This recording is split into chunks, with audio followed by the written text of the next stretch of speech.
Pemirsa pengelima COVID-19 ring Kabupaten Buleleng saking transmisi lokal kekantenang saya nincap. Dawak tigang raina lintang penincapan kasus transmisi lokal kantos lulas kasus.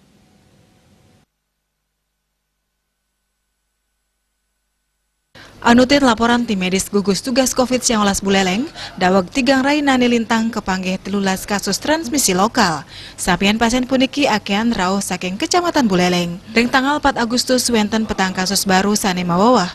Kali diri saking kecamatan Buleleng, adiri saking kecamatan Sawan, miwah adiri saking kecamatan Banjar. Kali diri pasien terkonfirmasi positif COVID-19 saking Buleleng pindah ke hasil tracing kasus terkonfirmasi sedurung nyani. Tios punike kasus terkonfirmasi saking Kecamatan Sawan menduwe gejala pneumonia, talaring swab ke pertama kejantenang positif.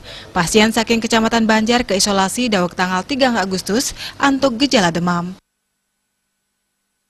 Kasus penambahan konfirmasi di Kabupaten Buleleng sebanyak 4 orang dengan rincian 2 di Kecamatan Buleleng, 1 di Kecamatan Sawan, dan 1 lagi di Kecamatan Banjar.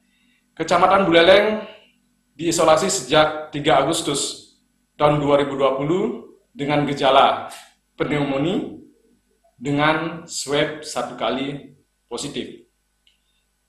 Kecamatan Buleleng lainnya merupakan dari pedagang isolasi mandiri sejak 3 Agustus 2020 dengan gejala anosmia atau kehilangan indera penciuman dan perasa dengan hasil swab 1 kali positif.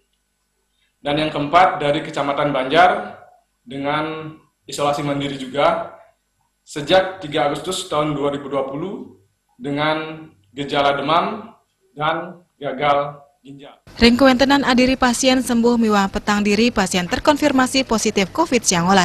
Menados wilangan kumulatif pasien terkonfirmasi, kantos tanggal 4 Agustus inggih punike 1 seket kali diri. Luwire 1 selai diri sampun kenak, miwah 6 likur diri kerawat ring RSP Giri Emas.